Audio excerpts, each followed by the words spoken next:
football, sir. The annual Thanksgiving Day affair in the Silverdome. Will the Bears' Jim Miller spoil the party? Detroit is bolstered by a star's return, but it is his understudy who steals the show. Speaking of stars, Dallas and Miami, Aikman and Marino. It is the best subplot on the sideline. Jimmy Johnson makes his first homecoming to Big D.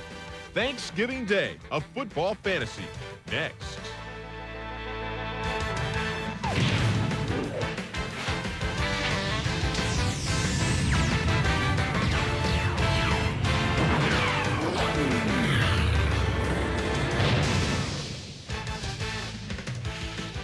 Hi, everybody, and welcome to this special Thanksgiving edition of NFL Tonight. Mark Malone along with Mike Golic, who somehow managed to get himself into a suit and a tie after devouring, what, an entire turkey? And you know what the great thing about this day? I get to keep on eating. And you do. And I like the tie selection because it's brown. It hides the gravy stains. You can nibble on that. Let's get to the action, okay? 2 games today. The Thanksgiving tradition of playing a game in Detroit dates back all the way to 1934. Combined with the Bears-Lions rivalry, which is the longest continuous rivalry in the NFL. And you have set the table now for a great first course on Turkey Day. Oh, did I mention that only 1.5 games separates the last place Bears and the first place Lions, making this a feast or famine game for the Chicago Bears. As we head out to Pontiac, Greg Hill fired up. Lions playing in their 60th Thanksgiving Day game. First quarter, 3rd and 4. Gus Frerotte finds Jermaine Crowell on the skinny post. 45 yards later, he high steps it in for the touchdown. Lions are up 7-0, Mike. Well, here's the problem. Terry Cousin, the cornerback. As soon as you turn your back to the receiver and quarterback, 9 times out of 10, you're in trouble. Then the safety, Chris Hudson, bad angle, way too far in front of the receiver. He's got to make him stop more so his help can catch up. Easy score for Crowell. Second quarter, Lions up 7-0, 1st and 10. Frerotte hands off to Greg Hill, who bounces it out for a 12-yard gain. Well, Frerotte said it worked on the ground. Why don't we try the air with Greg Hill? They do it over the middle, 7 more. And this must be Hill's series. He follows his blockers to the outside to pick up an easy first down. 3 plays later, Hill again. This time bounces it outside, then a nice little cutback inside. 29 yards later, he's in the end zone, and all of a sudden, the Lions are up 14-0, Mike. Mark, you got to love it when big guys can move. Left tackle Ray Roberts. Watch him get outside. He's trying to hook Rico McDonald. Look at the big paws get on him, then twist him to the inside, and there's the outside for Greg Hill to scoot. And there's our safety, Chris Hudson again, way too far ahead of the runner, not making him stop enough. Easy cutback for the score. Moving on to the still second quarter. Bears down 14-0, 1st and 10 from the 20. Jim Miller. Pass gets picked off by Scott Kolikowski from Notre Dame. Of course. Kolikowski takes it back down to the 1-yard line. And you see how this happened. Robert Porcher gets the rush on Miller. His hand gets the arm of Miller. Seeing a lot of these today. Look like a wounded turkey. Ah, nice. 3 plays later, 3rd and goal. Frerotte looking, scrambling right. Finds Johnny Morton in the lone. The back of the end zone, and the Lions are up 21-0.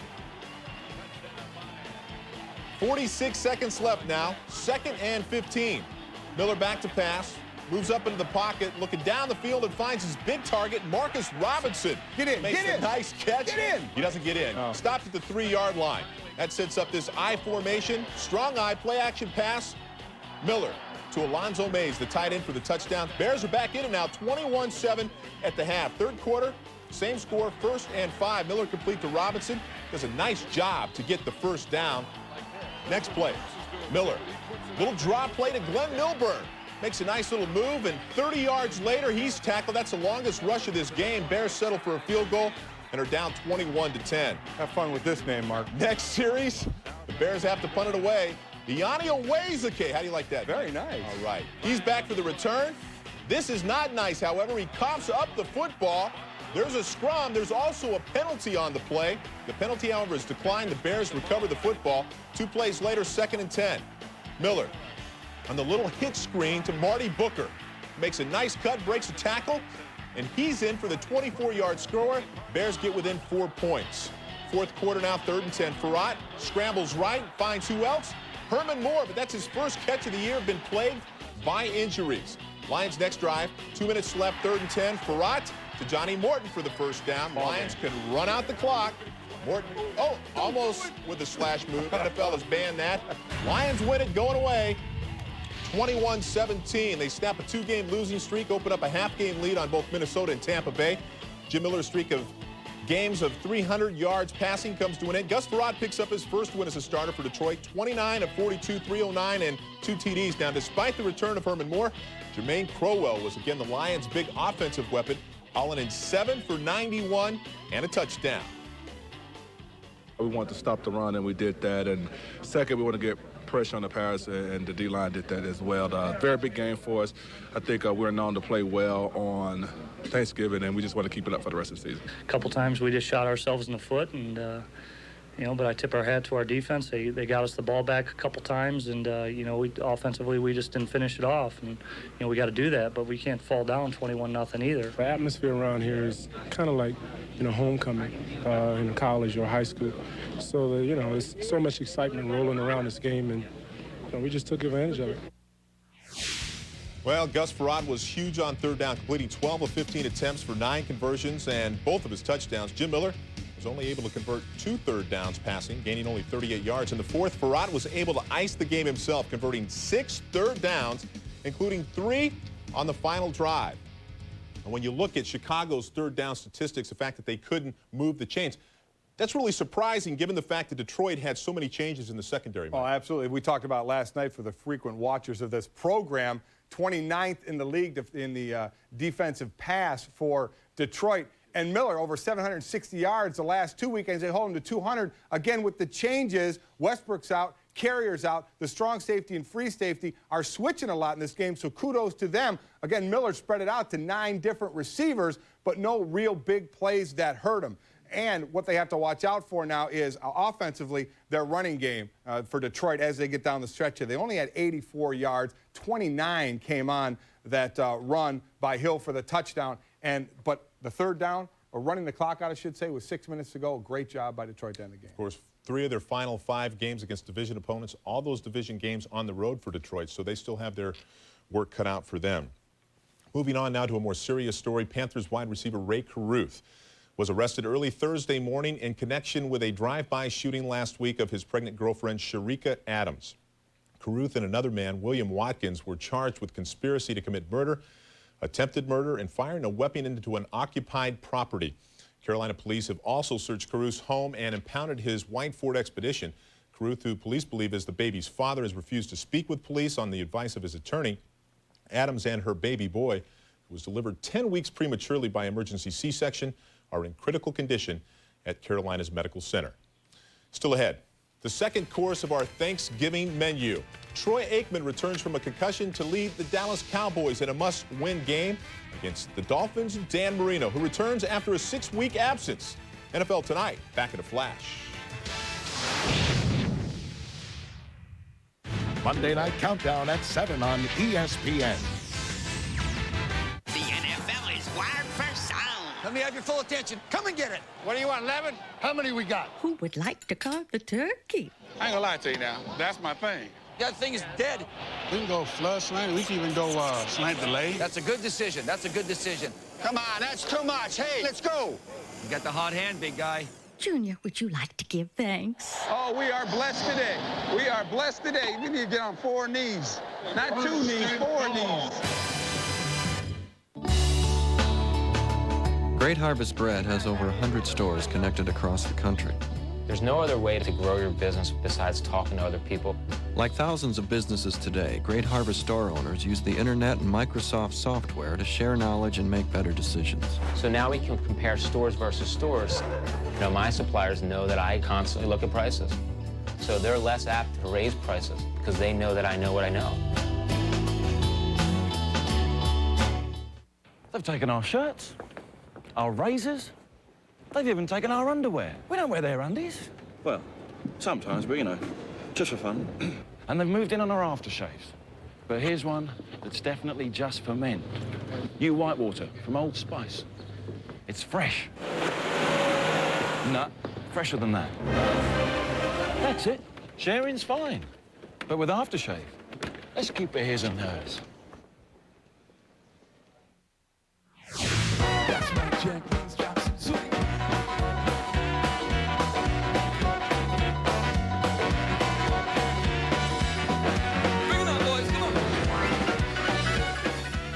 Big Bad Voodoo Daddy joins Boomer and the gang this week on Sunday NFL Countdown. Sterling Sharp looks at receivers going over the middle. And the song of Javon Curse. It all starts at 11 a.m. Eastern Time, only on ESPN. Well, Hall of Fame coach Tom Landry is home spending Thanksgiving with his family after being released from Baylor University Hospital, where he's been undergoing treatment for leukemia.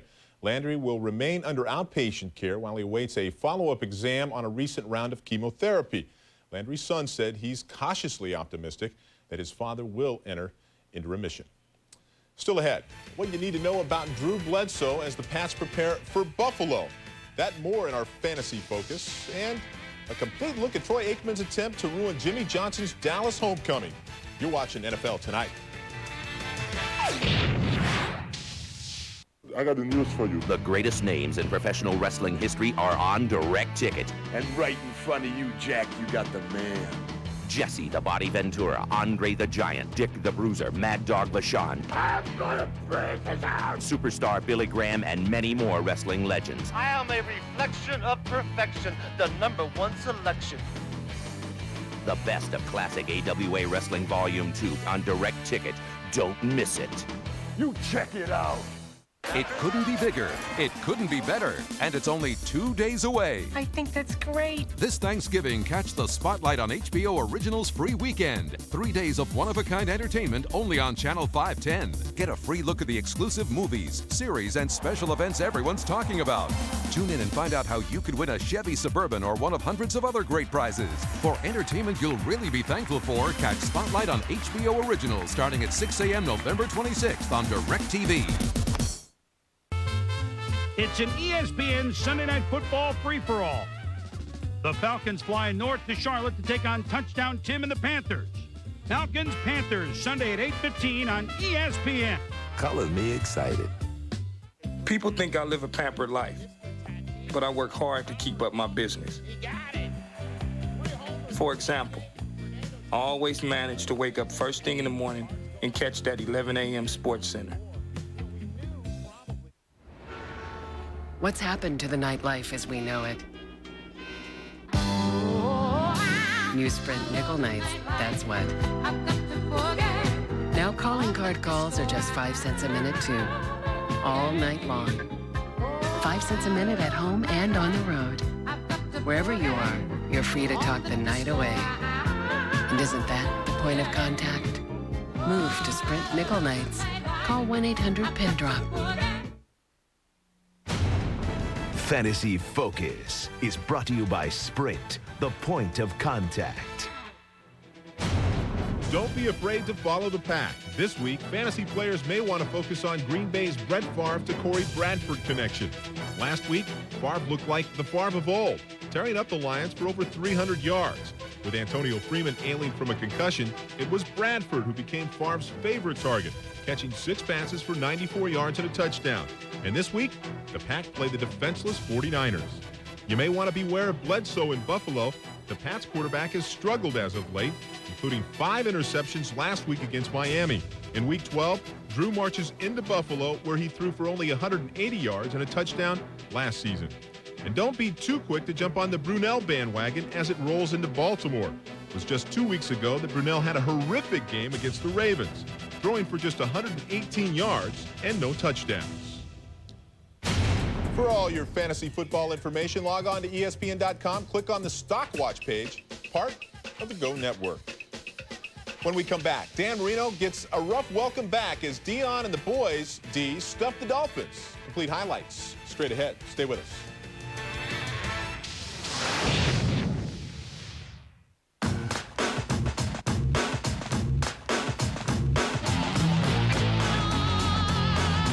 You start bumming butts from friends. Then you buy them.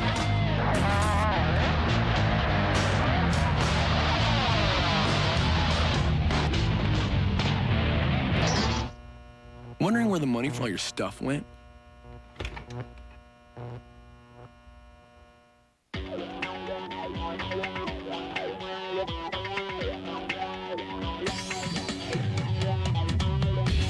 Every day he works on his speed.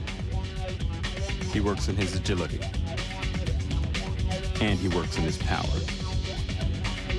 So when Sunday comes around, he makes the other team work.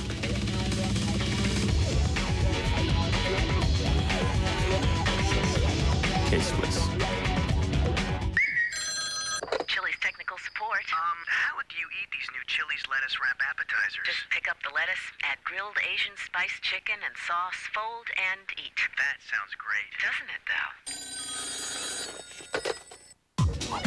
I know what you're thinking, you and her, right? Wrong! You look like you shaved with a belt sander. Here's a tip, Panasonic Sonic Shaving. That's 13,000 RPMs of pure speed and power. Panasonic Sonic Shaving. Now you're up to speed. Kids. The following is brought to you by Hoops Malone. Jeff Boschee brings his fearless style into Alaska as the Jayhawks jostle with Georgia. The Great Alaska Shootout, Kansas, Georgia, tonight at midnight. Nobody does hoops like ESPN. College football Saturday. Ken Farmer and the Falcons make prey of the Lobos. College game day at 11 on ESPN. Then on ESPN2, Air Force, New Mexico at 2:30, Saturday. Well, for those of you hoping the second game of the Thanksgiving doubleheader would stimulate you to wake up after gorging yourself with all the holiday fixings, I hope you enjoyed your snooze. Miami at Dallas with a subplot of Jimmy Johnson's return, Dan Marino and Troy Aikman returning from injuries to duel for playoff position in their respective conferences. Well, instead, gave way to that sick-to-your-stomach feeling for the Dolphins when they squandered scoring opportunities in the first half. Heading out to Texas Stadium, Jimmy Johnson, Jerry Jones share a little pleasantry before the game. Yeah, right. Troy Aikman back in the saddle. They're missing 2 games with a concussion. Dan Marino starts after a 6-week absence. First quarter, Emmitt Smith with a run. Right up the middle, 28 yards. Zach Thomas catches him from behind. Later in the drive now, 4th and 15. Cowboys decide to go for it. Aikman to Ernie Meals, incomplete. Would have been a 52-yard attempt for Richie Cunningham. Decided not to go for that. Still no score in the second quarter now. Dolphins start to move the ball on 3rd and 11. Marino to Tony Martin, 28 yards on the play. 5 plays later, Marino to Arande Gadsden. A great catch over the middle, 17 yards there. Great concentration. Look at the ball. He doesn't even have control. Gets hit by Sanders. Keeps his big paws on it for the catch, though. 5 plays later, Marino. The little fade pass to the end zone to Gadsden. Prime time. Deion Sanders there for the pickoff. With a little help from his friend. George Teague tips it in the air. Good catch by Deion. Great footwork to stay in bounds. Troy Aikman, how did he fare in the first half? Wasn't easy. He got hit, Mark. Yeah, he got hit a lot. Jason Taylor takes a shot. Daryl Gardner takes a shot. And Taylor gets him again. And here's a scene every defender loves. A quarterback with a bloody face. Aikman hung tough, though. Later in the first half, 4th and 16 from the 37. Cowboys go for it again. This time incomplete to Wayne McGarity. And this one is scoreless at the half. Richie Cunningham would have been a 53-yard field goal. Didn't go for it. Troy not happy with what's going on. Third quarter action now. Marino. His pass is intercepted by Dexter Coakley, one of the fastest linebackers in the league. 46 yards later, it's a touchdown, and Dallas is on the board 7-0. Take a look at this one, though, Mark. This is off of a blitz. 2 slot receivers. Watch the one at the top of your screen. His man is going to blitz, so he runs a hot route to the middle of the field. The slot on the bottom also runs an in route. Both receivers going to the same spot. Coakley just waits in the middle for both of them, knowing the pass is coming, gets the easy pick for the score. So confusion there on offense later. In the third, still 7-0. Marino, in the face of the blitz, completes one to Tony Martin. This one good for 27 yards down the sideline. Well, either he's waving the white flag of surrender or he's got that stick-em stuff. I thought that was illegal, Mark. You could use that. Martin getting the towel in his pants, caught in his hands. That would set up an Olindo Mare attempt from 47 yards out. This is wide right. 1 of 3 misses for Mare on the day. 2 misses and a block. He led the NFL with 29 coming into the game. Fourth quarter now. 10-0 Dallas. Marino from the shotgun. Deep and intercepted by Dwayne Hawthorne. 3 INTs for the game on Marino.